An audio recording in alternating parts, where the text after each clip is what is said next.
It's Playday 8. It's match number 5. It's game number 2 for West Garfield Park today, taking on Aqualix. Now, West Garfield Park, they had that tough loss earlier today. It was 7-5, and they fell to Luminosity. But Cookies, there's no reason why this team can't get a victory today against Aqualix.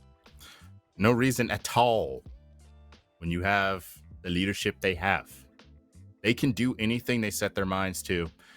And yes, Snake, my highlight player here, he's still plus 21. I don't know if that accounts for the fact that he laid a bit of a stinker earlier. I'm looking for him to bounce back. It's been a couple hours. He's had some time to take a nap on it. And perhaps he will be the difference maker today, because we know he's been the difference maker all stage. Why would this game be any different? You tell me. You tell me. Well, we know that any given game West Garfield Park can stand with the best of them, but we move over to Aqualix, and they are literally the best of them right now. This team is on a 6-game win streak, Tanner. Yeah, if you would have told me this in stage 3 of last year, I would have laughed in your face. And that's all the credit to them. I mean, the ability to come in and take a bunch of players who, have been struggling on previous rosters and make a new roster at the beginning of the stage and then come up and be this dominant just shows the work ethic that's going on behind the scenes. That was something that we commented on that they lacked in stage 1. It felt like, they were almost bragging in some of these group chats they weren't working. Well, I definitely think that's not the case this stage, because this stage they have looked absolutely clinical. They've been coming into teams and making teams that like we put on pedestals relative to them and making them look silly time and time and time again. Aqualix have just shown, and Gasher and Psychosis and Afer and Trot, like the fragging power's all there, and they're all backed up by the support that comes out of Beastly, and his experience kind of gives them a little bit more stability to this roster.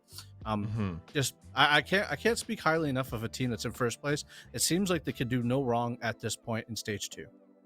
I love the concept that, we always talk about the Gasher system, and it's not, we didn't need to change the Gasher system. They just needed to add to it. And like you said, Bexdog has just done a phenomenal job adding to that team and really giving it that next step. But we'll go back to West Garfield Park right now. Cookies, I have to imagine after that tight matchup earlier, where it could have been OT, it could have been a victory, even in regulation for them. Unfortunately, it just got away from them. They've got to be primed and ready for this one. Yep, especially it's a quick turnaround. I'm sure they had to do doubles on the prep, but at the end of the day, it's hard to just turn right around and play another game a couple hours later. Yep. So if you're West Garfield Park, you've got to manage that schedule well. Maybe, like I said, I hinted people were taking naps. I don't know what they needed to do to reset for this game, but reset mentally. First game was tough. You typed your way out of it. Maybe just come into this one, focus up, because this is an important game for West Garfield. If they win this game, believe it or not, they're actually in the top 4 for the whole year. This is of biblical importance right now. So they need to focus and get ready. No typing. Just like Peaky Blinders. No typing like that. It's hard to do against Gasher, though. I've got to say, though, let's flip back over to Aqualix, because Tanner, this could be equally important for them, because they have / had the first spot, but with that victory from the last matchup with TTK, that's possibly in jeopardy. I mean, for them, they got to be looking at the bigger playoff picture too here, right? Aerial Rise having the ability to come back this week. They're going to be back in the running for the playoff picture. Aqualix are going to want to cement themselves. It's their position right now to lose. So every point for stage 3 matters for this team, with, a couple teams just hot on their heels just behind them. West Garfield Park, by the way, being one of those teams. So this game, in terms of the grand scale of how we're going to be playing today, is one of those games that really matters. For Aqualix, it's real simple. Attack the drones. West Garfield Park on their attack half is a very adaptive team. They can make things happen out of almost, it feels like, thin air. Attack the information. You're going to make them make decisions blind, which means they're going to end up making mistakes. Your wrap positions are going to be a little stronger. It's going to allow Psychosis and Afer and Gasher to play the positions they want. And then just keep it simple. Like, the way you guys are playing on attack right now is really solid. It's very fundamental. It's methodical. You guys are attacking the picks that you want to get, and then relying on your gunners to kind of pull out the wins that you need that maybe you shouldn't be getting. And I think if they just keep playing the game that they're playing, they don't try to overcomplicate it. They don't try and read too much into what Bio and Snake are doing, and just play the game that they've been showing that they've been playing this whole stage. They're in first for a reason. I think they'll be pretty good. Now, Tanner, what's the setting that we might be looking at as we move forward inch by inch closer to this matchup? Well, do you want to know what they played last time, Brim?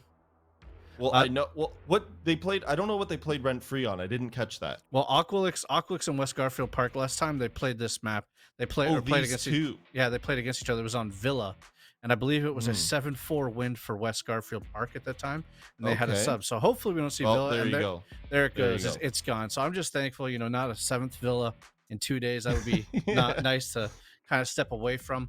Oregon going away. Again, some of these equalizer maps, Clubhouse being the only, and Border being the last two, and I think the last one we have is Chalet. So I think it's Border Club or Chalet. I could see this going to a Chalet. Both of these teams have shown that they like to be dominant on this map. I believe Aqualix has played it twice and won once, and West Garfield Park has played it once and won that time that they did play it. So that would be a map that I would be looking for, and there it is. Looks like we're going back to the Swiss Alps. And again, very attacker-sided map. This map is won or lost on how a team likes to defend. With how Aqualix has been doing with their adaptations recently on the defensive half, they have an edge there. With how West Garfield Park have been roaming, specifically from Snake and the jump outs and the random plays that they've been doing, they have an edge there. And again, looking for a very competitive game on this map between these two teams. Now I am seeing cookies that West Garfield Park. We'll get the predictions up. I'm just going over my stats here. West Garfield Park has played Chalet this stage. It was a 7-2 victory, but it was against Gaming Gladiators. So take, grain of salt there. What are you trying to say? Gaming Gladiators isn't a quality win? They're a nasty team, Brim. Okay, number one. Number two, the stat line from that game from Snake and Valor is absolutely incredible. Snake went 16-2. Valor went 12-4. You do the quick math there. That is 28-6 between those two. The last time they played Chalet. And yeah, Gaming Gladiators, yes, they're in last place. They're in a terrible place right now. But it's still a Challenge League level team, and they put the work in. They know what they want. They had a 5-1 attack half in that game too. And I'm seeing I still picked Aqualix though. Now, for Aqualix, let's go back to them, Tanner. They've played Chalet twice, okay? Their very first one was actually their first match of the stage, and it was a loss to Luminosity 7-5, okay? Now, flip the script a bit. The next time they go to it was a victory 7-5, and that was against Nocturnes, who has just continued to heat up this stage. So maybe I would say, once again, I'm not trying to gang up on Gaming Gladiators here, but maybe the Watch your mouth. I'm trying to be very diplomatic here, very political. Okay, so Tanner, I would say the picture that we're painted with Aqualix for their matchups is maybe a bit more of a realistic representation of their abilities on this map. Well, I mean, it's kind of like what you just described on Chalet for Aqualix is exactly how they kind of demonstrated through how they like to play through the stage. Like they had a really slow start. It wasn't a good start, but now they've been 6 games in a row. Like you can't really hold that against them. It's like the scrims are starting to work together. The players are starting to play off of each other. The coordination pieces are there, and you can see the progress. So for them to lose the first game barely and then to win the second game afterwards is kind of showing that the upward trend Aqualix as a whole is going right now. And I mean, there's nothing to scoff at. This is a map where fraggers could show up in a heavy way, and they've got plenty of guys who've demonstrated they can frag at the top level. So my question, I'll stick with you, Tanner. My question then is, if you're Aqualix, is this one of those moments where you lean heavier into the Gasher system and use more aggression? Or do you maybe bide your time, maybe a bit more the Bexdog system and let West Garfield make some mistakes? I'll do you one better. I think you do both. I think you start off Gasher and Hey. you create picks, you create space for yourself. And then when you get these picks, you get this space and you get this time that you need, you fall back to the Bexdog standard and make sure that you're playing Disciplined Siege. You're doubling up, you're getting your crossfires and your trades established. And then that way you're able to close out rounds and not lose, 2v5s like we saw earlier today from another team, which we won't name. And CJ, for West Garfield, do they focus on themselves or do they focus on Aqualix with this kind of map? I think you can make a good argument they should just focus on themselves based on how that game earlier went. They seemingly have a good grip on things. Just need to keep the ship tight. I actually wanted to follow up on that point though, on the Aqualix and the Gasher systems and all the. Gasher's system has refined itself. I think we're like. He said it in his interview. He admitted it to us. Like they play, the more like complex they play, the more they like play themselves. So they just started playing looser, and it worked for them. So maybe they just thrive in chaos, and we should just let them rock. Maybe that's just what needs to happen. We need to stop criticizing the Gasher system, and let him rock, let him vibe, and do what he needs to do. Because right now he's the first. That And you we're know on what the that you know desk. what that makes me want to do? It makes me want to acknowledge the fact that we were sitting here last year seeing Gasher bring out Finca and going like, "Oh my god, the Finca play." And now Tanner, Yeah, I think it's like Finca's just like, if you're not bringing Finca, what are you even doing with your team right now? If you're not banning Finca, because at this point, Finca's a legitimate ban, Tanner. Well, she's just not fun to play against when you're on the defensive side.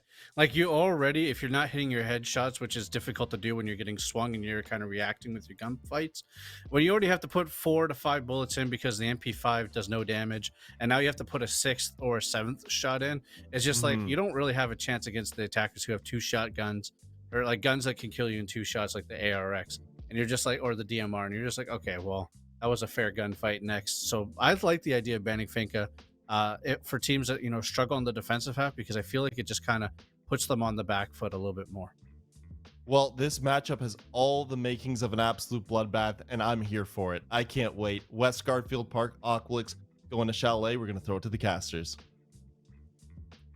An ascendant AQ over the course of Stage 2 going against the West Garfield Park, taking a very close loss in the short term today. Should be a good, fun time, and dare I say, maybe even a bloodbath, like Brim said, on Chalet. But, John, I know me personally. I got faith in B10 logic. I think West Garfield Park are coming out on top, even if Gasher drops career numbers, dare I say. I think West Garfield Park take it. And this time, I don't have to probably persuade you. I completely agree. You don't? We can talk about the mental performance. We had a game that wasn't, all that great by West Garfield beforehand, but then they, move on, readjust. Same thing with yesterday. Now they can do that again, too. And for play styles of both Aqualix and West Garfield, Chalet, it's a very fitting map for that. The devs mentioned how loose Aqualix like to play because complexity can sometimes mess themselves up. The same thing can apply for West Garfield as well. We have a lot of lurk plays being attended by Snake and Slippery, and if those roams aren't really dealt with, they can kind of, fire back against our opponents pretty well. So a lot of good potential for some nice plays between both Aqualix and West Garfield Park, but altogether, Aqualix, they like to favor this map a lot more in comparison to West Garfield Park. So at the end of the day, that could favor them a little bit more, but still, the playing field, it should be fairly even despite the map we're going to today. And speaking of favoriting things, West Garfield Park with that Finca ban banned it quite a bit in Stage 2 so far. Out of 7 maps, majority of the time, including this one now. I guess technically 8 games now. But before this match, 4 out of 7 games, they banned the Finca. So definitely a ban they like to go for quite a bit. Thatcher Valk again. Thatcher Valk, whatever. But in the zombie ban, to follow that up. Again, John, another ban that West Garfield Park love to go for. So both teams getting things they just banning out the operators they normally ban out. No disruptions, really, except for a minor pause that is now undone. So we're all well and good. Just kidding. We can still hop right into round number 1, that being Bar in Gaming as well. Except this time, don't worry about the Azami.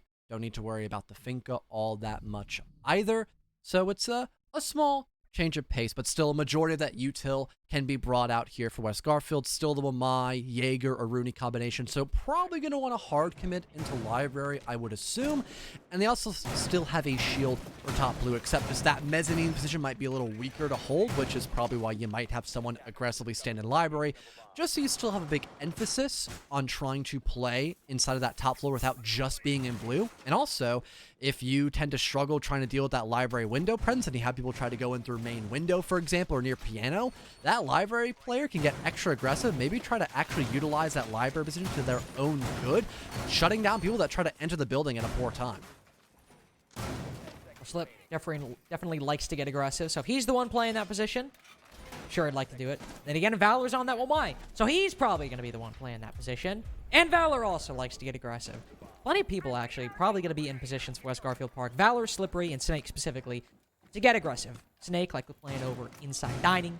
Valor, well, exactly where he is right now. Snake actually on the opposite side of that map, but not in dining, inside of office. So West Garfield Park definitely playing into their strengths, putting some of the more aggressive and mechanically skilled players into the most forward position. Twitch drone just spotting out Snake as he began to work his way inside a piano. opening up the hatch in case he needs a quick fallback that does not lie in where the rest of his teammates are playing up above. So having an escape route, definitely something I like to have, especially since Snake can hold down those long lines of sights on the first floor as well. But Aether will strike first, finding one very critical kill onto Rice. If Trawl's a little bit faster on that reaction time, it might have been a quick 5-on-3, but still, killing Rice in the first 50 seconds on the smoke, that's major.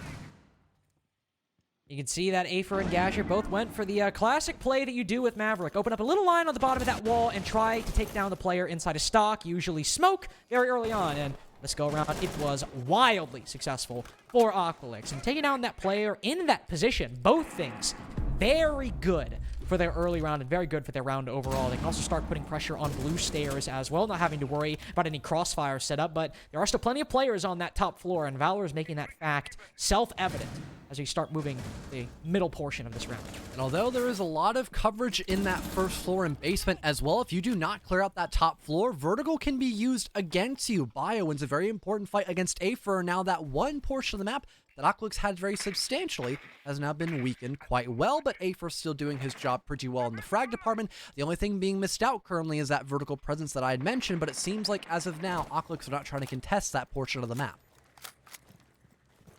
I'm not worried about it just yet. Still somebody inside a library that, again, probably should deal with. Maybe later. The Gasher. Again, like you said, John. They're focused on other things. Mainly the site right now. Bio taken down by a nade. A little bit ballsy for Gasher just to swing and to put himself in the middle of that doorway with a nade in hand, but it ends up working out. Makes it a 3v2. Slip has a very nice angle on the main stairs, but again, AQ now. Just biding their time. Waiting for a call. Waiting for a gap. And maybe just waiting for the right time to strike. And that might just be now. Psychos is prepped outside that window, but with nobody dealing with the top floor, Slippery has the angle. He can watch the window if Psychosis jumps in. He has to win this fight. If that's the path he decides to set his course on, and they'll back off. Waiting so long have AQ been. Only smoke grenades being the sound we've heard. The only sound we've heard in the past few seconds. But with that smoke grenade detonated, they completely flip the script. They switch places. Slippery gets his kill on a Psycho, gets 2 kills. And the bait and switch completely falters. West Garfield Park clutching a 2v3 and winning round number 1. And Slippery still holding that top floor as well, readjusting once Aqualix tried doing the exact same thing. Although he couldn't play for that vertical angle near the snowmobile stairs above in mezzanine, he could still drop down. And with Aqualix having their guard completely phased away from that position, focusing frontward on anyone playing near site or over near maybe that bar hallway, for example, they got completely stopped dead in their tracks by that flank. The diffuser gone, and still having Valor as well on blue stairs to make sure it was pretty much only one safe avenue of approach for the offense. It cleaned things up quite well, and that was really the only major problem that Aqualix had in that round, because they were doing good in the entry, they were doing good at working those picks and keeping things roughly even, if not even having an advantage at 1.2 in that round. It was just what portions of the map they have in their pocket, and also what information they could utilize to work that specific map advantage in their favor. Maybe they could have tried getting into the bomb site at an earlier time and planting in a spot where that top floor presence would need to be revoked, but because they weren't able to do that in a secure amount of time, it allowed West Garfield to punish Aqualix for never even trying to clear out that top floor.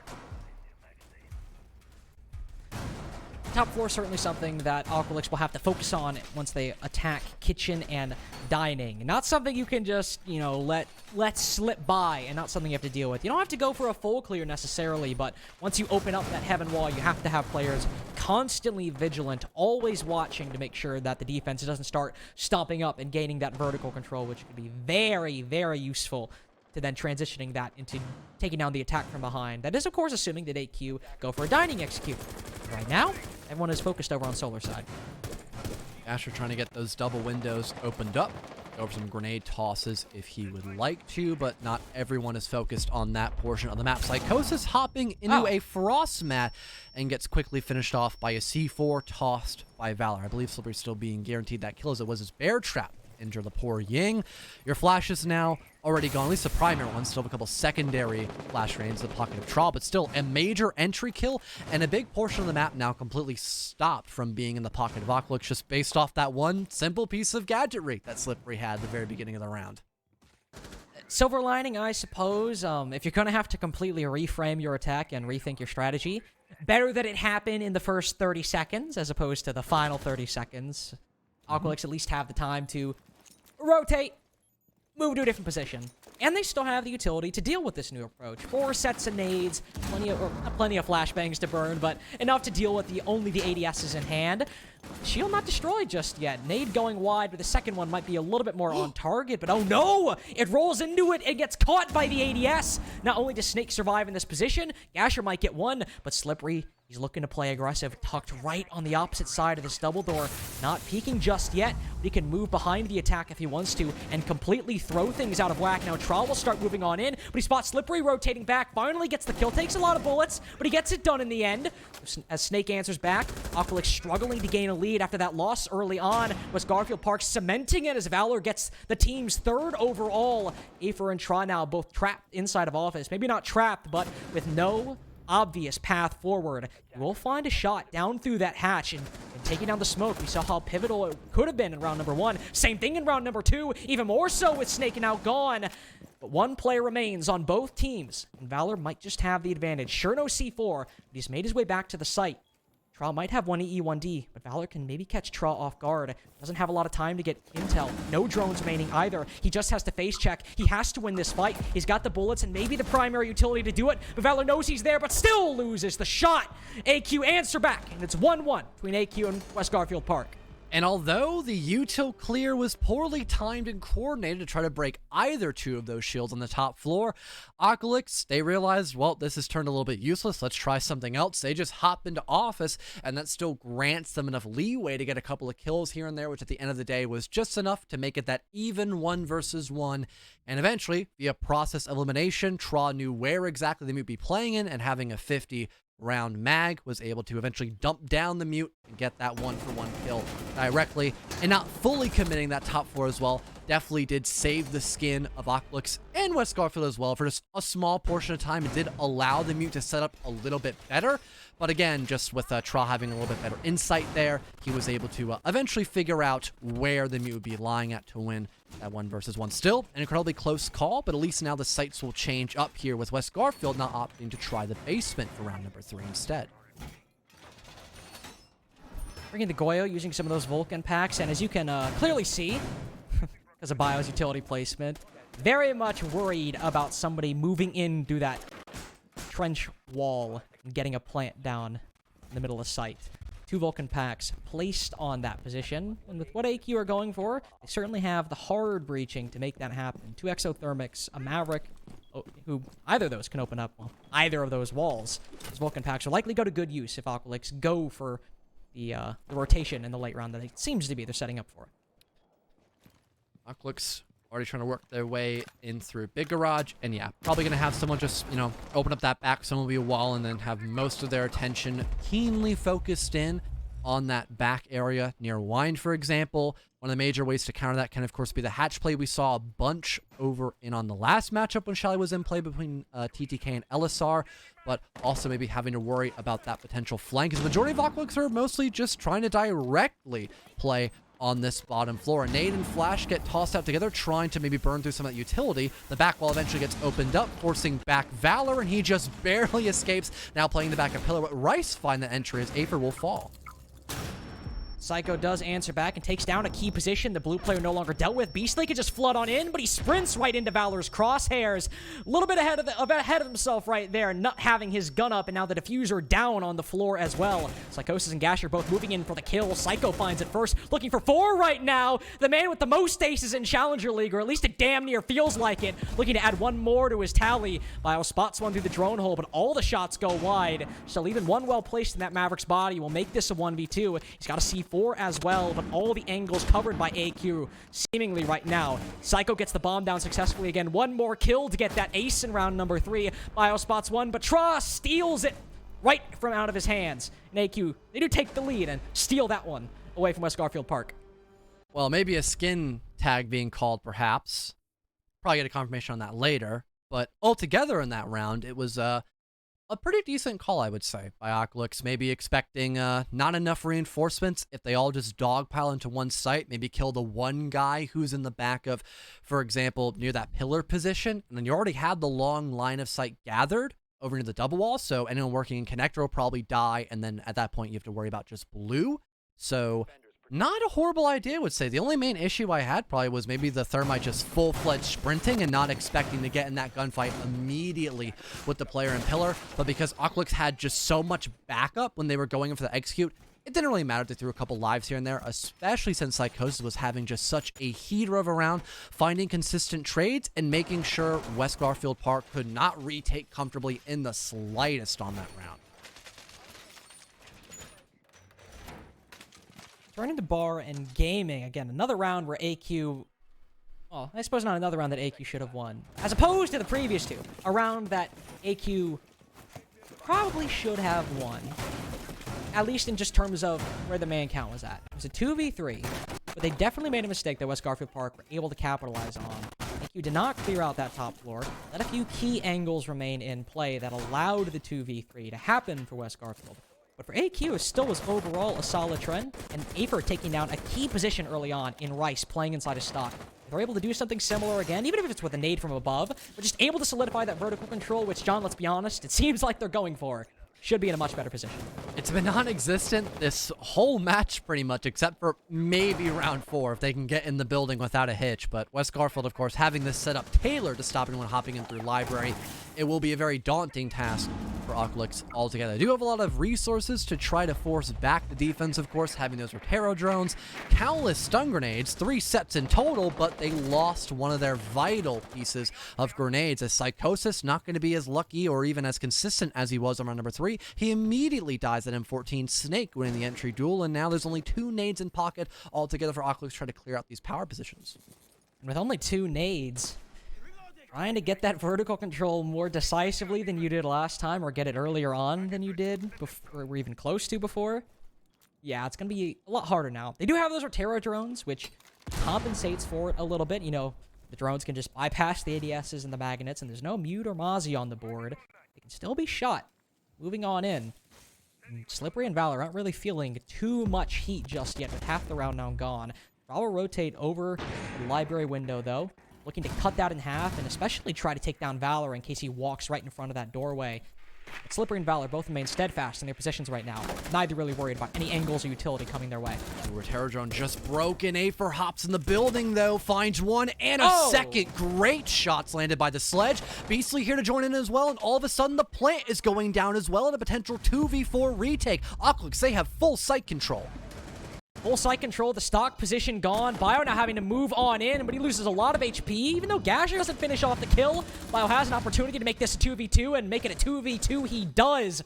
They got to worry about Bexdog outside. Afer's low HP. They can probably finish this one off. But sitting outside that double window with Bio and Snake on low HP, it's hard to imagine this 2v2 goes any way other than AQ's. Afer can wait for one, picks it up, looking for a 4K at the moment. Snake knows the exact corner he's in. Boom! Headshot! Afer goes down. But again, just one bullet. That's all Beastly has to land, and he's just got 4 seconds to wait. Snake hops outside and wastes a little bit of time, and unfortunately for him, you want to check your pocket watches? There it goes. Kill or no kill. It's round 3 in Aqualix's column. Win one on time with the bomb on the floor, and their lead gets bigger. Well, seems like things are going pretty strong for Aqualix on their attack. I don't think you really need that kind of statistician to say anything that brave altogether. But funny enough, although we've had all the entries on rounds 2 through 4 favor the defensive side, unless I'm incorrect about Rice winning that entry kill on round 3, Aqualix have won all the rounds without a deficit. I guess having the necessity of getting more aggressive and working these heroic plays, it just gives them enough power to go in for those kills. And overall, their executes have been looking pretty clean, except for on, of course, round 1 and 2. Round 1 they lost, and round 2 it just came down to a simple 1 versus 1. They were very quick on trying to get into the bomb site around number 3 when they acknowledged they could play for numbers. And the same thing kind of applied once Afer had just simply stepped in the library and did a really good job of isolating both those kills on the top floor. And once Aqualix had got the call, they don't have to worry about the vertical presence. They immediately hopped in through big window. They tried pressuring that post-plant position, and they continued to take more and more map control, even when they were getting that diffuser down as well, which I loved. It made that retake 10 times more difficult. And although Snake made it close once again, 1v1, he's still short on time, and he's short on HP. All the Afer has to do is just sit outside and burn through that timer. Afer did get the opening pick in round number 1. I will say that. Yep. But you know what that does mean, John? What, that they've lost if they find entries? Yes. Yeah, that is what I did that's mention. exactly what that means. Yeah, okay. Glad we're on the same page. I just had to check my notes, and I was like, is that really true? Yeah, it's I wrote weird. it all down, but I'm like, that's so weird. I just hate it when that happens. It's like, okay, mid-round goated, I guess. It's all that matters, I suppose. Well, on Kitchen Dining, I mean, suppose it was a similar story, though this one came down to a 1v1, just as the previous one did. Kind of flashbacks to that LSR game of everything coming down to one player on each team duking it out, and maybe the same thing will happen here. It did start off as well, similar to round number 4, with Psychosis dying unceremoniously early on. Snake, or Valor doing it instead of Snake as opposed to round 4. Hopefully here we don't see Psychosis just vault right in the trophy window and die to a Frost mat like he did last time. Although they still won that round. And thankfully he can't do that no matter what. There's no Frost on the board. Maybe he'll want to hop in the building right now, but at least he won't have to look down. He can maybe just, I don't know, look in the kitchen and try to find a wallbang headshot. Seems possible. But Psychosis seems a little more calm about how he wants to go around this round in particular, trying to gather a bit of information on that drone. Eventually gets destroyed. But no silly plays just yet. Aqualix still want to get that top floor control. They have someone on the solar window repel, and they have a couple other players as well in those key spots. One guy kind of close to that master double window, and I believe someone will eventually rotate near office, but so far, a majority of these spots are being held quite well by Aqualix. That C4 toss, that could be huge for Valor if landed correctly. Yeah. Fortunately, that, I mean, it's still there. If Tra just repel... Nah, never mind. It's blown up. Doesn't matter. Gasher gets the first pick onto Bio. Everything is solar-sided for AQ on their second attempt at a dining attack, and everything working out swimmingly and looking up Aqualix with 2 kills going their way. Bio and Valor both down. Sure, 1 falls, but still a lot of ground gained by AQ, and looking to pinch out Slippery as well. But the site player is definitely the saving grace for West Garfield Park at the moment, as everyone on the roam has fallen, but Rice and Snake are, well, the only 2 players with kills in round number 5 on the side of West Garfield Park. Minute 20 and AQ have vertical control entirely. Yeah, but they lost out on their sledge, but still a couple of kill holes made here and there allows Afer to find yet another on this round. 8 kills overall now for the Zofia, and it's just Snake left alone in a 1v3.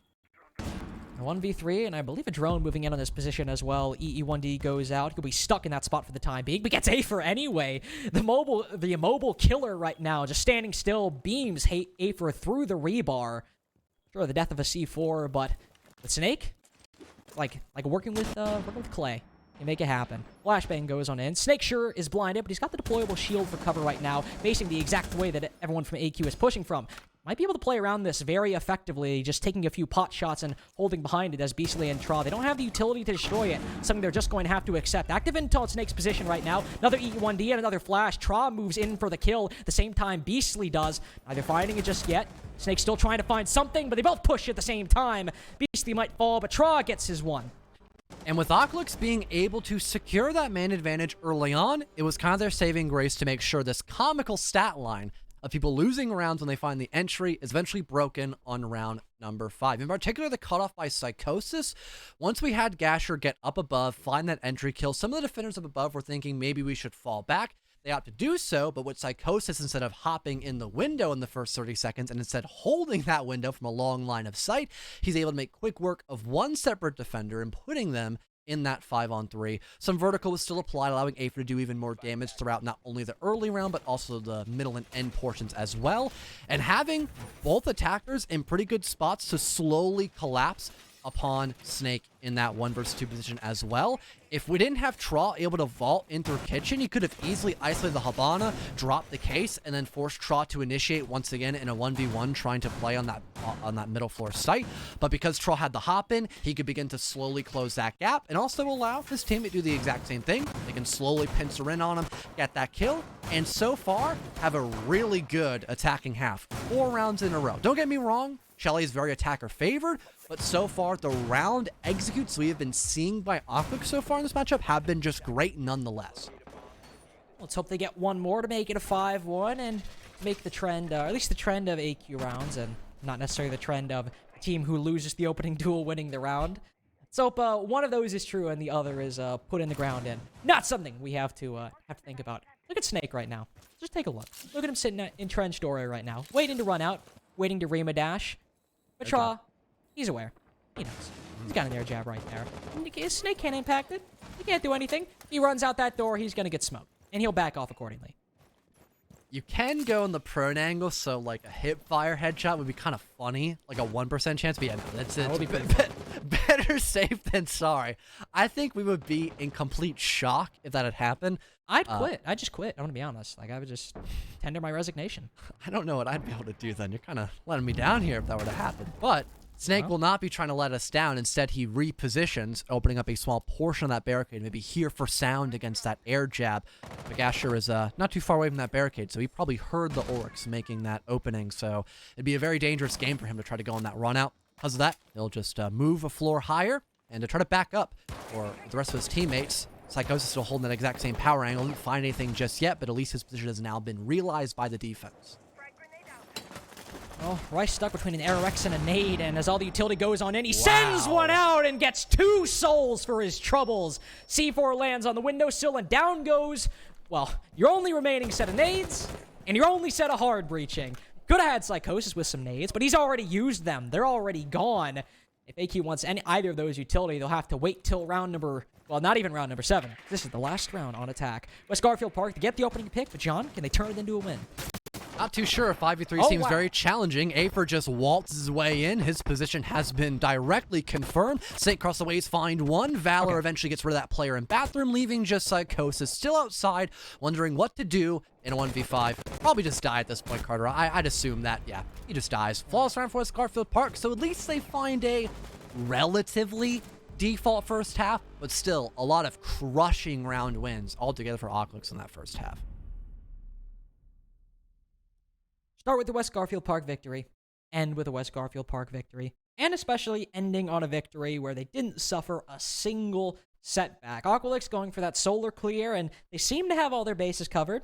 They had somebody on the trophy window, have 2 people on the rappel. They were so focused on dumping in utility once the C4 landed, didn't even really have the reaction time to then even switch weapons or shoot, likely even shoot. Rice gets both kills, and at that point, John, it just feels like unless Afer's play is successful, the round's going to end in a loss, and, well, it wasn't successful. And it did end in a loss, but still a 4-2 attacking half for AQ overall. Now switching to the defense, they start a master bedroom and office. It's interesting, considering just a lot of people don't think this site is very good. For a long time, it was actually the lowest rated site on Chalet on the defense. Yeah, someone deemed this unviable in comparison to other sites, especially Wine as well. I feel like Aqualix would be very strong at holding those, you know, heavy top-to-bottom extensions, but sometimes you have teams ignore those and rush into site. So I guess it might be the safer option and more of a feeler round altogether too for Aqualix, because you can still extend in a place like Library. You can extend that first floor, which was very common when Master Bedroom was that quote-unquote tertiary site for most teams. So you still have plenty of options to be aggressive and go in for those big plays. And now you can maybe have a relatively awkward kind of attacking style for West Garfield, especially if they kind of struggle with that roam clear. If you have someone late flank up, you know, Snowmobile Stairs, for example, break the thermite charge or kill your hard breach outright, you could be in some pretty rough water, especially when I'm going for the execute, if that is bound to happen. They have to cut through Traw to even get close to that position, though, first, with them deciding to go for the Library clear and dealing with that already will be priority number 1, and then likely dealing with his compadre on top of Library Stairs will be priority number 2 fairly soon after. Snake has already made his way into the building. He's evaded anybody watching that stock angle. Even put a hell of a lot of damage onto Psychosis down below. Bio creeping on in, who almost loses to the alibi, but brings it back, gets things back on track, but Snake just completely asleep at the wheel, not even aware of the possibility of that DMR, not aware of the possibility of that 9mm either peeking out from dining. Sure, they lose the initial kill, but Aqualix certainly answer back in strong fashion. Doesn't really seem to matter all that much, even though they have gained a fair amount of map control. Aqualix, they still have a lot of utility to fall back on. Funny enough, one of the main walls actually been soft, so Rice doesn't necessarily need to do his job on the hard breach, but trying to traverse on that half of the wall is very dangerous as you do not have that natural cover. Bio still opens it up all the way, so they might just have to go for the mad dash if they want to hit the site in that direction, especially since they have no smokes for proper coverage. It would be a direct line of sight guarded by someone on the side of West Garfield, and that might be what Bio's trying to attempt, except not near the hard breach, but instead maybe on that double window repel. He certainly has the time to rotate over. Both him and Slip have the time to hold these positions. That won't be true in about, well, maybe 15, 20 seconds, so you need to start playing their cards right. Yeah, Bio going for the around the world rotate right now. He'll move over to Solar Stairs, waits for a call, blows it open, and wow, okay. He just got fried by Tra. Yeah, that didn't really work out, unfortunately. It's all on Slip to try to open things up, and open things up he does! Gets one kill, but doesn't confirm the second. Only puts Gasher on the floor. That is exactly what they needed, especially after the spectacular failure in Bio's rotate. Beastly rotates over. He'll go to revive Gasher. That leaves Tra the only one with his gun up for the time being, and he'll be the first one into the grave as we eclipse the 30-second mark. Beastly and Gasher, both alive. Slippery, the only one to cover. He's got to deal with two separate angles. One peeks out his head, but quickly backs off. That allows the bomb to go down successfully. With that in mind, Gasher's got to take this fight on 1 HP. Gasher takes the fight and loses it. It's all on Bexdog now. Get West Garfield Park. Get Aqualix, the first defensive win. Tags up Rice a little bit, but takes a little bit of damage in turn. Slip on this window. Likely be the one to take him down unless Beastly hits the nicest shot of all time. And a certainly nice shot he hits. But now on a long angle, he dealt with the close one. Now it's the far one he's got to worry about. Rice rotated into Library, Beastly looking the wrong way, giving his position away by sprinting, completely looking on the opposite side of the Thermite's position. West Garfield Park get there first in the post plant. And a great recovery, I would have to say, especially since Bio just gave me some Asher Repel flashbacks from yesterday's matches. That was really questionable. I get the idea. You kill somebody trying to hold those long angles, it allows you to get in the bomb site much easier. But you could probably do the exact same thing from the safety of, like, Office Door. Or, again, you could play on a different window repel, like Master Window, so you play for the post-plant cutoffs. That would be much more favorable, and you could probably help deal with people that are over near Piano, for example. If they play a lot farther back, that force them to get aggressive, and with no shield, they might be running into a hail of bullets from the hands of Slippery playing with that Ash G36C. Although Bio couldn't do all that much on the window repel, in general, Slippery, he did his part, finding two very important frags, opening up the kill department, and allowing Rice to slowly creep his way into sight, get that defuse down because no one was watching that wall that got opened up earlier by Bio, and then Rice he played that 1v1 perfectly, utilizing so much natural cover not only near that chimney, but also fully pivoting over into Library, which you don't expect by most people because how dangerous that can be to allow a ninja defuse to go down. The stars really aligned for West Garfield Park in that round, but they almost looked really bleak for a moment, especially since their, initial game in the early round was not that great besides Bio winning that opening duel. Still starting out with the opening duel. Something we can look to see if they can continue. We go in round number 8. Say Mira coming up, by the way. A little bit of a non sequitur, I know, but we just don't see her that much anymore, either because she's banned or just simply not brought. Same Beastly, bring out the old Spanish operator. Here for it. One Mira placed up top, one down below. Secondary shotgun for some site reconstruction. Certainly going to be problematic for West Garfield Park once they move in for the execute. And once they open up those walls that clear up top and that push into the site later, will definitely be made more problematic by her presence. First minute just about elapsed. And yeah, I could imagine a pretty heavy commitment on this top floor, I'd have to say. Even having some, I believe that might have been no, there was no grenade tossed up. So yeah, it was an impact hole made by Afer, actually. That's what I thought the first time around. No impact hole. Must have been shotgun something instead. I digress. Some sort of hole has been made by the defense. Wasn't the attack, that's for sure. So they've got vertical sight lines that West Garfield need to deal with sooner rather than later, so they have more time to deal with those mirror windows up above. Funny at the Prisma gathering some pocket information to acknowledge someone is fully stuck back on that snowy west main balcony hotel, or out of position, my mistake. So the rest of West Garfield trying to trudge their way in across the map as well. At least Aqualix are aware of what they're getting themselves into on this top floor with that extra bit of information. They haven't struck just yet, John. Only a Selma charge. No bullets fired, and right to say that, John, that changed quite quickly after I said there were no bullets fired. Valor gets into an engagement, takes down Gasher on that ward, and Snake too. Psychosis off the board. This top floor clear, going well with players just sprinting right into Slippery's crosshairs. If we're trying his best to make the most of a bad situation, make the most of his lonesome on the second floor. Everyone on the attack will drop down as a result, knowing it's, effectively a 1v3 on site, and Beastly is the one in that 1v3. Known for his IGLing, not necessarily his mechanical skill, but in the position right now. The C4 in hand, he could still make some good work if AQ get too ahead of themselves. And West Garfield's still taking their time gathering more information. But yeah, although we don't have anything traditional like those toxic smokes to play for plant denial, having that C4 mirror combination, if not dealt with near maybe West Main, for example, or someone trying to play on that top floor and work their way across the map on solar stairs, it could be very problematic when you have people like Rice trying to set up that default post plant once they're able to get this back wall opened up, which eventually happens with 30 seconds still left to go on the board. And this mirror window still in the way. Sure, they've opened up this wall, and they have vertical control as well, but they have this mirror window to watch anybody coming on in. And that coverage has to be careful. Somebody creeping up on that top floor. There's still Aether there. The bomb going down below, but Aether retakes it. 3K for him now. Beastly's given up the mirror and let the bomb go down, but it might be all okay because Aether getting that kill on that top floor. Beastly moves a little bit lower in the HP count. Even back off a little bit. Same with the attack as well. West Garfield Park now giving up the site, playing the post plant, playing their positions all the way back outside of the site, right outside the main door. But oh, what a spray by Aether. 4K for him, one left in his way. Feller goes for the peak, loses a little bit. Ooh, nice, almost precognition onto Beastly right there. But still Aether, he can get this ace, he can win this, but only about 3 to 4 seconds left. Flashbang goes on in, he falls off, and Valor shuts him down. Equalized now 2 times in the post plant, 2 times in a 1v1, 2 rounds in a row for West Garfield Park. Aether doing his job swimmingly on that round, collecting 4 separate kills, but the Nitro Cell missing altogether by Beastly. It didn't get shot out of the air. Didn't land anywhere near the ace, as it would have detonated, killing him, stopping the plant from happening. No, you could hear it in the background.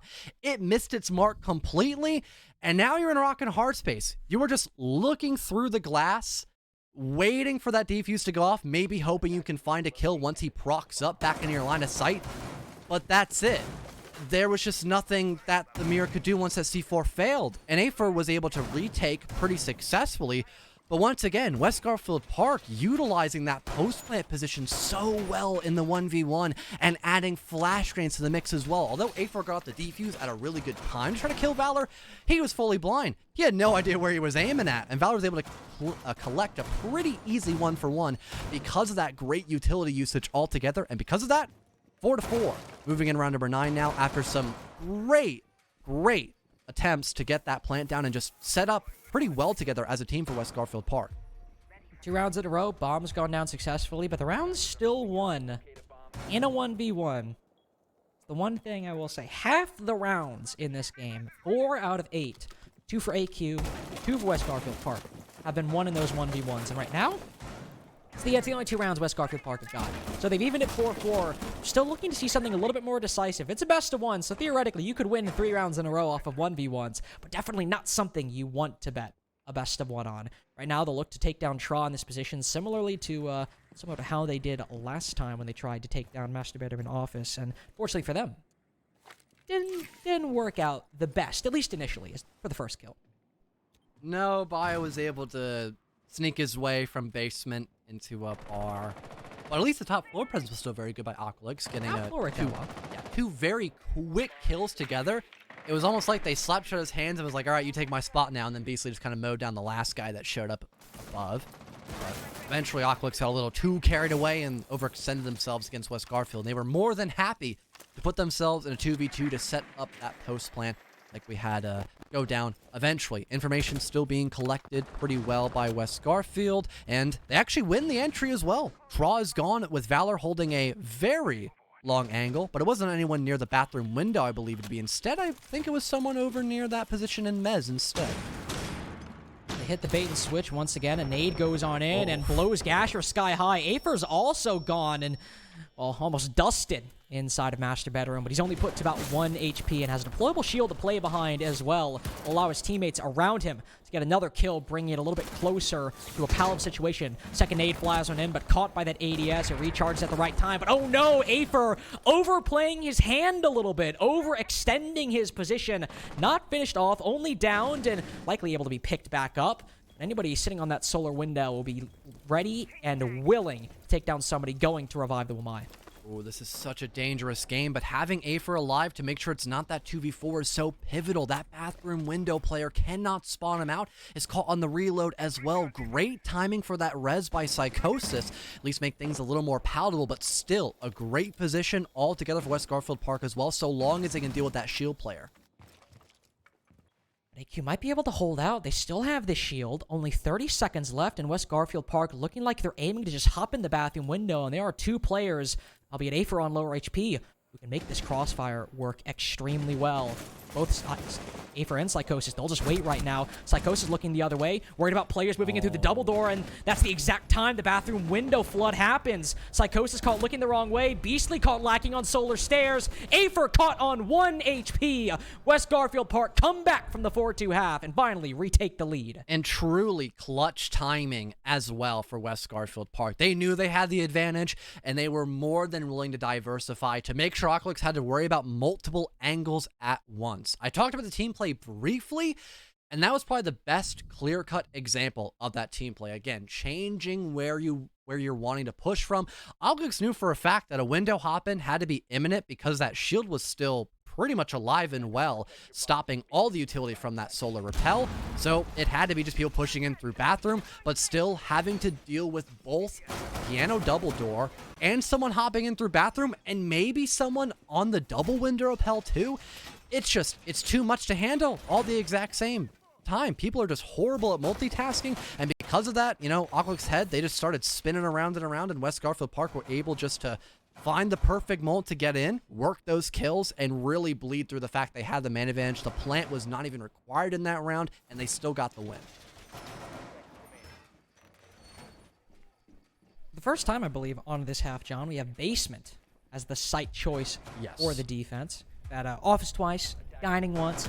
Now we have AQ going to basement, which I will say, by the way, last year, AQ, or at least in Challenger League, were one of the teams on Chalet that was started to go to basement first out of many of the other teams. So nice to see them go back to what used to be at least comfortable territory, even if it wasn't always successful. And like most basement teams, see Aqualix roaming as well. Bringing out that Vigil too. Trying to counter maybe that Nook in terms of shielding themselves from intel gathering tools. Hopefully we'll see them duel, because that'd be a very fitting way to end up either of them in this round. Slippery on a nasty long angle, and it just finds Psychosis' head. An unfortunate loss of life, as Psychosis can be a really pivotal player put in the right spots, but besides that one round where he collected a 4K, he hasn't found all that much success in this matchup against West Garfield Park. And Slippery finding that entry pretty quick, will just hop in the building and try to take as much map control as he can for free. April will try to slow him down, but cannot land the shots quickly enough, and is now forced to retreat deeper into that top floor. And once the Dokkaebi calls start ringing and the drones start rolling, he'll back off fairly quickly once he starts feeling all of the pressure coming his way. A lot of the roam push back to that master bedroom and office part of the map. West Garfield Park make their stand, create their beachhead inside of library and on that second floor. Everyone now rotated back for AQ as well, sitting down inside of basement. This leaves there a very wide gap for West Garfield Park to fill. They can play those hatches inside of dining specifically. If they want to go for a Y and execute, that'll be a key position to watch if they're able to open up these walls as well. Verticality always a huge thing here now. Afer, though, trying to maybe go for a sneak attack inside a dining room.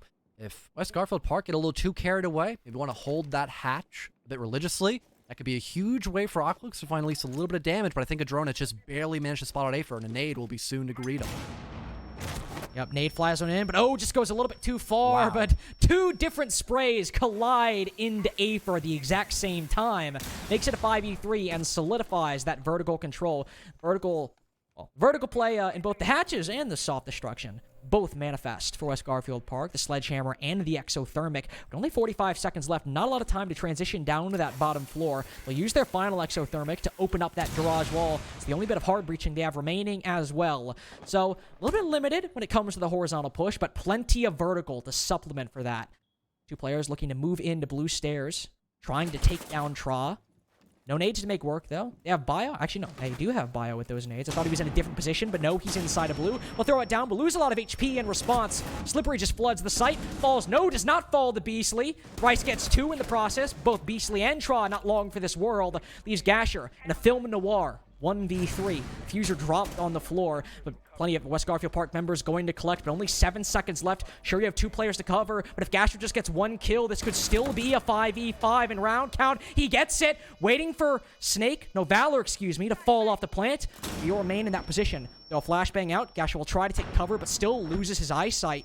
Valor will rotate off as a result, and losing a little bit of HP in the process and gaining a much better position. Snake remains steadfast inside of the site as well. Gasher likely not aware of this position, still grasping at straws for intel right now. Now it's got to deal with 2 different dimensions, one above and one on the same floor as him. He'll spot one, can't land the spray. Snake retreats behind the wall, will wait and bide his time as time dwindles down for Gasher. Not a lot of time to get the defuse, no time to get the kill. Plenty of time and plenty of a buffer for West Garfield Park to now win this since they're on match point. And I love how West Garfield Park didn't rush it all in that round. They just did everything that was required of them to go in for that very common attack we've been seeing teams try to adapt to more and more, planting near that filing cabinet position, or at least that main like shelf position next to the boat. I love the crossfire that they established as well, trying to deal with Afer once they realized they had full top floor control after that, and middle floor control as well.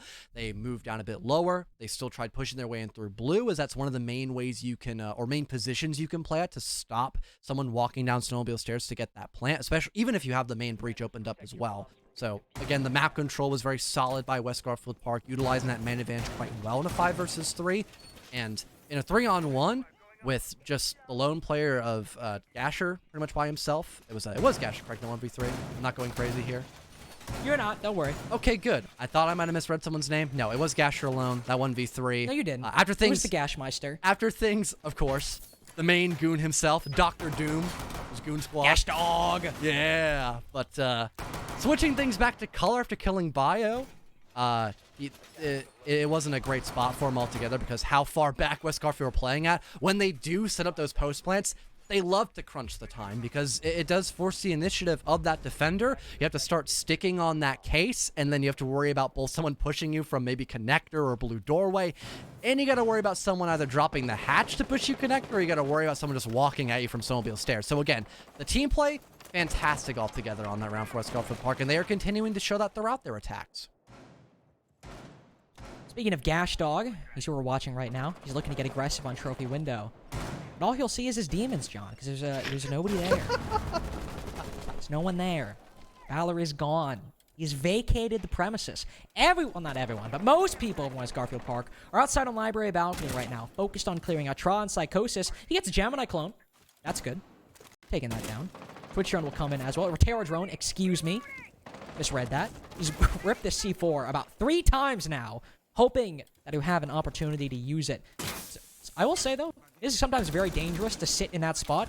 Nades a little bit easy to just throw in that spot, but I will say West Garfield Park, not really focusing on it very much. A minute gone, and most of the utility they've thrown in, aside from a Twitch drone destroying that mirror, which I'll admit is very important, hasn't found much impact and has mainly been caught.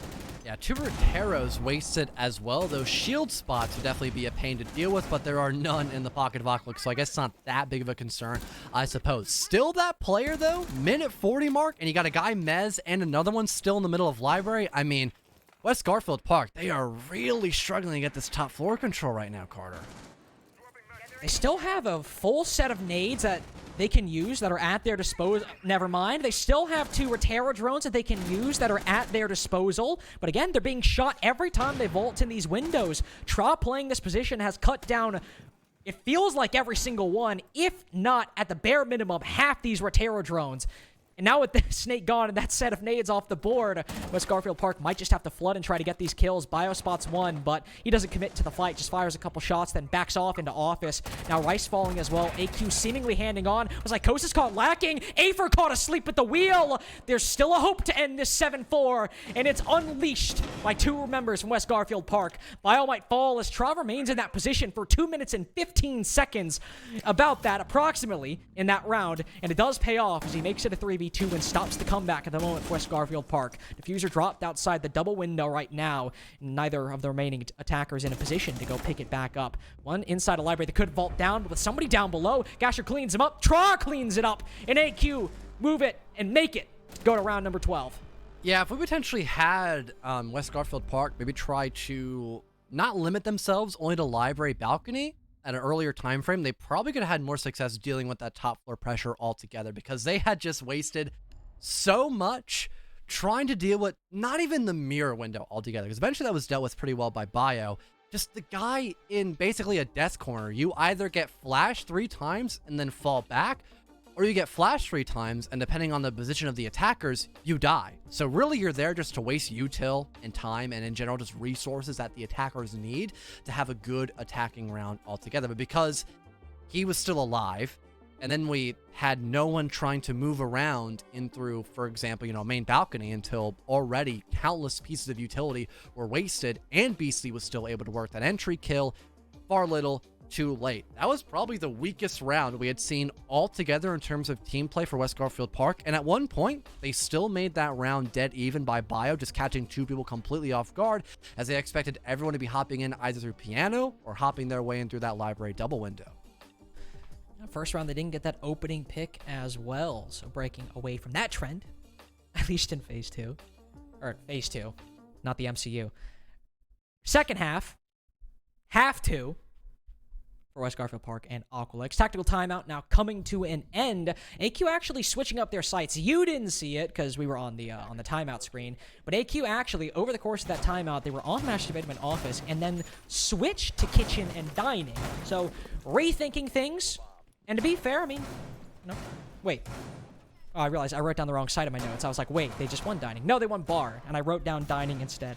Silly me. They will go to kitchen and dining, and getting back on with my point, West Garfield Park weren't maybe not exactly able to nail down where they could go, because they could go to master bedroom, they could go to dining, could go to basement, since they haven't won a single defense beyond bar. West Garfield Park aren't exactly able to take the tactical timeout as well and nail down exactly what site they think they are going to go to. AQ actually losing a lot of them has made it a little advantageous in that they had a lot of options to go for those sites, and West Garfield Park couldn't have just planned for one. They had to make a more general plan and couldn't directly take that time to counter-strike them. To be fair, Carter, sometimes you can do a little bit of dining in a bar, so maybe you did make a mistake. Hey, when I was in Ireland, I ate fish and chips in some pubs and some bars. I did both. I mean, also ate a major case of COVID. It is what it is. So, yeah, smart. All right. I had to jab. Hold on. I dodged it for 2 years. 2 years. And you know who gives it to me? My girlfriend. Ops everywhere nowadays, dude. Ops everywhere. Well, it seems like Gasher, the main goon himself, has to worry about the ops that are over near the first floor, but does not lose his life. So a huge plus for the 5-on-5. And Aqualix can still hold against Library pretty well because of the fact there's a mirror window and the expectation of a Twitch drone. I think it caught the mirror window. Yeah, a great trick shot landed by Slippery. Seems like the Twitch game on West Garfield Park's department is spot on. And I thought the Nook play would be spot on too, but I looked at the map the wrong way. He's not up blue. He just hopped into Mudroom. Yeah, but he did just take down a goo mine, so destroying some utility in the first minute and 10 seconds. Also, unironically, holding a nice position right now, knows that maybe there's somebody down inside a basement, cutting off one of those rotations back. Not all of them cut off. Gasher could still make it back towards the site, but still, Snake just covering the bases for his team. Slip gets the first pick on the Tra upstairs, and that is certainly a nice way of opening things up. And altogether, at least in terms of, finding these entries so far, at least West Garfield Park have been able to have those entries favor them a little more, and it seems like the major silence of outright performance has been a little upsetting too for Aqualix, having people like Gasher and Psychosis not have completely, heroic numbers. Just Afer and Trot trying to tag along in that department definitely does show some signs of weakness, at least in terms of trying to find those consistent trades. But you know what? Even though they have a disadvantage right now, there's only a minute left, and they still have valuable resources to make sure they can slow down West Garfield Park if need be, especially if Beastly can land that Nitro Cell, unlike what we saw last time. And Afer is landing those shots, so even if the utility misses, Aqualix are still shooting.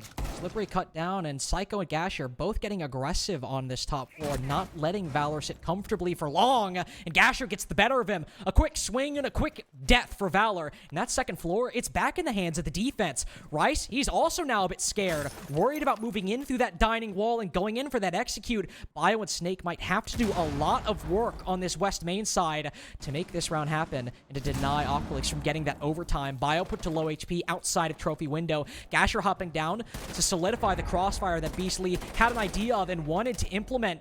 Snake looking for an opening, trying to find something. Only 10 seconds left. Bio with a huge nade onto Afer, but Aqualix remains strong. They put Snake on the floor, force Rice off the plant, put him in the grave, put Bio on the ground, and make it to overtime. And just as I mentioned, the lack of overwhelming performance by Gasher, he steps up in a major way because he fell back at a good time frame in the early round. He kept himself alive and was able to move all the way back up above to help out his teammates working for vertical in separate areas completely. One for the default plant if that was bound to go down by the offensive side, And when we saw the readjustment being attended by Wes Garfield, still playing near a bathroom, holding a vertical angle on one of those many window repels. Once that had been out of the picture as a problem, he then moved down Solar Stairs and continued to help out the rest of his team. If there was any round where Gasher needed to go gigantic, that was the round to do it, and he ended up doing just that. The reality ended up becoming well, just that. The reality. His wishes came true, and now overtime is on the board for both teams, and Gasher just started to hype you up, and then he went on a multitude of selections. Yeah, screw you. It's fitting for Gasher. I mean, He's picked 4 different operators. I was like, huh, Blitz? And then I'm thinking, oh, wait, it was Gasher. He might switch off that. Yes, he does. They go back on the Maverick, which it did net them an entry kill at one point against Rice. So, Round 1. Wes Garfield, they forget about that. Mike grant Aqualix another entry kill.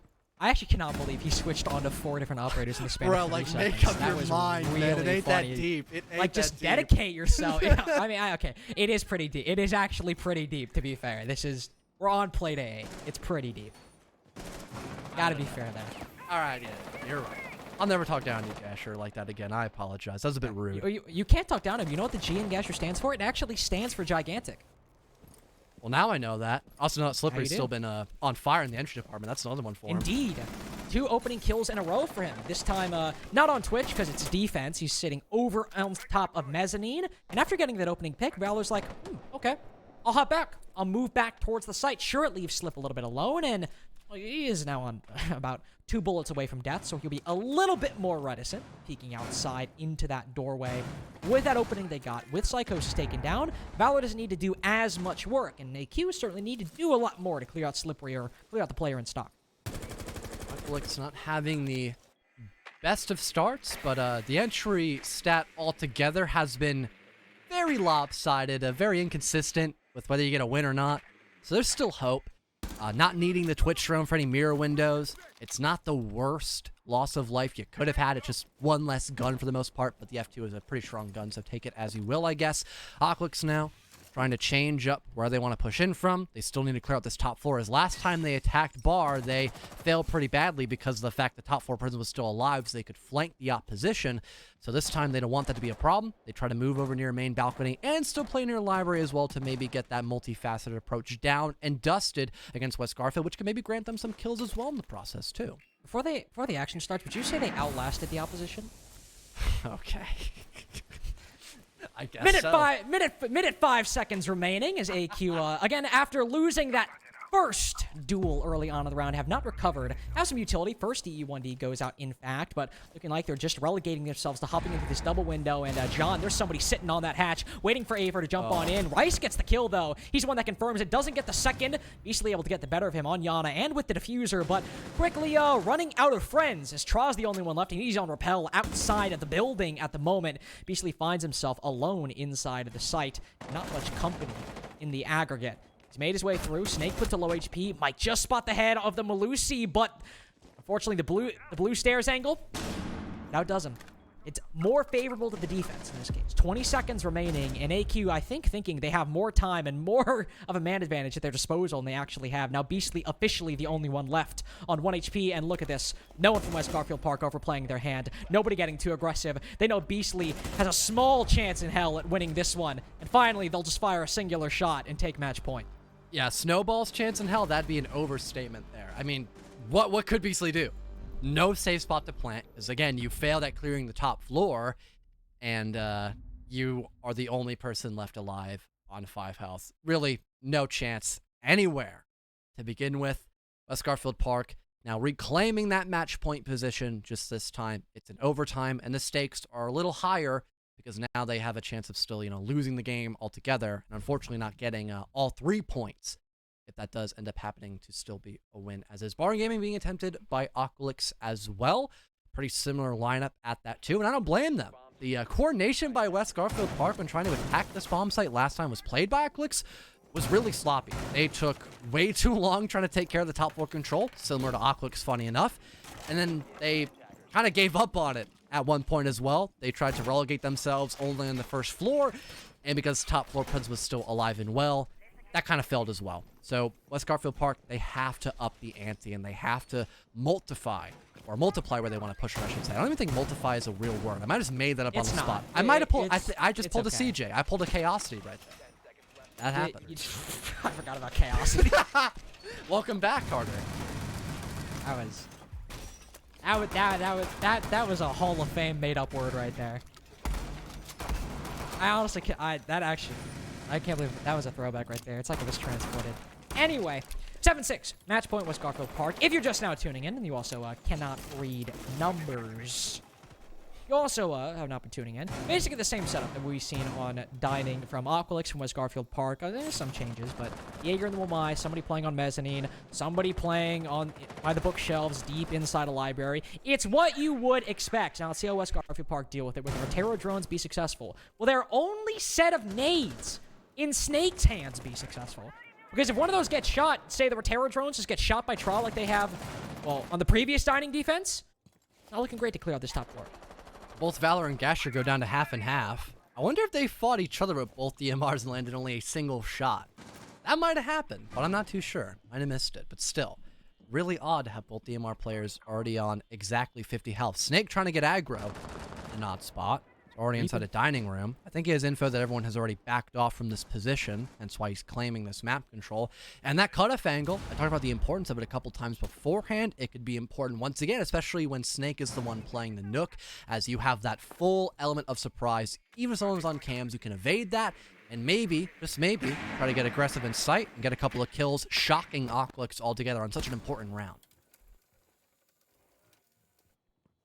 Well, AQ may certainly be surprised that West Garfield Park are moving slowly through master bedroom and office as opposed to quickly and directly on library side. Some utility expended, a nade and a couple Rotero drones. Now the bulk of it, or, well, hopefully the most important of it, will come through. One does land. Will destroy the shield that Psychosis could have play behind. That's good, especially after how much of a failure those Rotero drones were on the previous bar attack. The opening kill goes their way as well. Whereas before, West Garfield Park had to fight their way out of a 3v5 deficit, I do believe, or something comparable to that. This time they start things off on the right foot by taking down Psychosis. A for now a little bit worse for wear with nobody on top of Mezzanine. Still has Tra behind him, but Tra might very well fall back. And leave Afer all alone. Ooh, spots somebody's head, but can't land the shots. Bio's got the better angle, and that leaves Tra most certainly trapped inside of Library. Bio's got his cutoff. Tra has to play his life here with no C4 to compensate for his gunplay. Will find one, drop the fuser on the floor, and with a lengthy pre-fire, no! Gets stuck on the hatch. Bio cuts him down. It leaves Bexdog in the 1v4 to grasp round 15. Vertical control, it's in the hands of the attack. Horizontal control outside of the site. West Garfield Park have it. They have the angle as well. A spray, a very quick 3-tap. Cuts down the frost. And West Garfield Park win 8-6. And a gigantic performance altogether. Unfortunately, not talking about Gastrog, although he played very well towards the end of that matchup, I will have to say. By Slippery, out of all people. Snake as well. He was mentioning on Twitter earlier his game that he first started off with today wasn't his best. But you know what? He put his head down, and like CJ said, I think it was, he had time to, nap, rest it off, and try his best again this time against Aqualix, a team that looked pretty much flawless as they had not lost a single game for 6 matches in a row.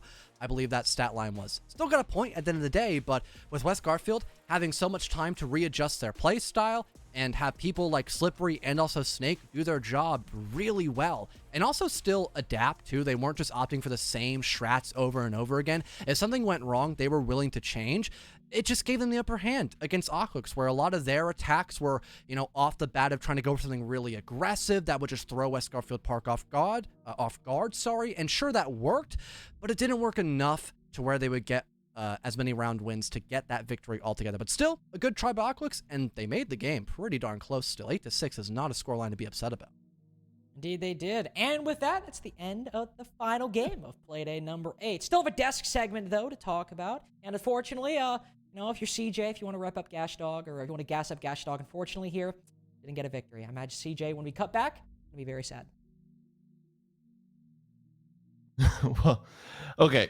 This was an interesting one, but one of the things I wanted to focus about, because it's going to be a bit of a callback to earlier in the day, Tanner, are the timeouts. And I feel like we saw a Carbon copy. Now, granted, they won the round after the timeout to force OT, but it was just an odd choice. Take it when you're on match point. after the round, like having 5 rounds, I'm confused. I just need to hear you talk about it. All right, so timeouts you typically want to use so that you can finish off your half strong. You typically don't want to use it in the last round of your attack half because you're not going to really be maximizing the value you get out of it. If you call it early, you get to get more rounds where you can learn the lessons from it, whether that you need resets, you need to be tighter on your drones, you need tighter on your entries. And Aqualix, calling it on round 11 or in between rounds 11 and 12, basically only gave them one chance to kind of get that. They could have used that to kill the momentum coming from West Garfield Park way earlier when, West Garfield won 4 rounds on the attack half in a row. They might have been able to disrupt that. That being said, I kind of want to get into the stats here because West Garfield and Aqualix, they both put on a really big show. But specifically from West Garfield, I want to highlight how much of a team game that was. I know we talked about Snake. I know we talked about Slippery. But everyone was showing up massive. Rice had a nice 3K and plant down in one of the attack rounds. Valor had a nice 1v2 post plant clutch. Like everybody was winning, like the team was winning by committee. And that's one thing I love to see from coming from West Garfield Park. Yeah, this is one of those, and not just West Garfield Park. It was a complete, it was a complete game by West Garfield Park for any team across the board that I think we've seen this stage where you actually see every single player, and I'm going to be asking Bio about that in one of the questions, but every single player playing their specific role effectively. Cookies, I don't want to take away from Aqualix though. We're harping on them about the timeout, but they brought this to overtime when it was looking a little bit grim. So, points to them literally and figuratively for their efforts. They fought hard, and you can never take that away from Yasher. You understand? You'll never take away his fight. You'll never degrade it. They're still in a really good position right now. Yeah. But yes, they got double C4 off a window that round. That was brutal. That could have given them a 5.5 on attack. All right. And then, of course, the 1v1 post plants. There are 2 back-to-back to start West Garfield's attack half. We're looking at a 3-round swing there, it's just this and there, bro. And Gastry, you're right there, buddy. I'm rooting for you. I'm also rooting for Bio. Okay, because I know he's gonna sit up in this interview looking all. I'm rooting for Bio too. All right, I want everybody to eat out here. I don't understand. I voted for him in the first game and he let me down, so that's why. And then you don't vote for him and he wins. It's a curse. I want to see if your prediction is accurate with his demeanor, so we'll get to that right now. Like this. Watch. Okay, let's see. Almost. What is Cookies we had doing? we had Cookies predicting what your demeanor would be like. He thought you were gonna be all clean and cool, which I don't know. The hair's slick, Yeah, almost. I'm chilling. I'm always chilling. Cool side of the pillow. Okay, I gotta ask though. We saw a pretty good offensive half from Aqualix. We're sitting here thinking, man, that looks good. You guys come out, and your attacking half, you got the 4 and 2, but mainly like 3 plants. You guys were just firing on all cylinders. Yeah, we focus. It's not that we focus on objective. We play how the team's playing. Rice, one of those plants, or a lot of those plants, Rice made good calls that they backed all the way up, and then we just had to hold the right angles to get the bomb down. And people in CL don't understand objective. They just go kill. But we can go for kills and we can play objective. So. Is this, we were just talking about it in the analysis, this seemed like the prototypical everyone executing on their specific roles to a T, especially when you look at the stats. They back it up where you just got your fraggers fragging and your support players doing exactly what they need to do. Is that how you guys felt about your game today? I mean, our game in general today, like even in LG, like that was kind of just like we played good, but it was kind of just a throw. Like we gave them rounds because we did like rushes and stuff, which we shouldn't have done. But here we just like went back to the basics, played like I guess we just played our game and took what they gave us after we took initial map control. And finally, one last question for you, Bio, and then I'll let you go. It's been a long day, I know, for everyone. Okay, when you're switching over to OT there, and we know it's been a very attacker-heavy match, you're switching over and you have a defensive-sided, OT. Does that affect anything in your minds at all, or do you just continue to play as usual? No, because when the game got that far along and we took D for OT. I kind of like asked Valor, like, yo, Valor, what do you want to do? He said DOT. So I was like, all right, cool, Chalet DOT. So I knew by that point, once we got to Okay. DOT, that we would see everything that they would do. We went bar, and then we just countered their bar. Slip Yeah. said this guy shoots over the front door and just sits there. I'm pretty sure he ran out. Obviously, I didn't see it. I know he got the kill. I reinforced the bottom because they were just doing the mav under. They took the mav and he maved it. But once Slip got the pick, I guess they gave up on maving, and they just tried to like hit sight or do something crazy. And then we kept guns up and just kept trading and trading. Well, it was quite the show, Bio. Congratulations. You guys are definitely moving up in the ranks from I'll say a quiet first half with a few less games played than everyone else. Yeah. Have a good one, Bio. Hey, love you, cookies. There you go. He got it. He got it. I love you too, Bayo. See, I vote for them. No love. Wait, I can't remember. Cookies, did you give them the... I know you gave them the vote earlier. I can't remember about this one. I changed it. You Or actually, no. changed it. No, the first game I think I changed. I don't Oh, even know at this point. I just be voting. Oh, Hey, man. look, I it just says be I voting. won. I ain't gonna lie. I don't know. Let's not give him too much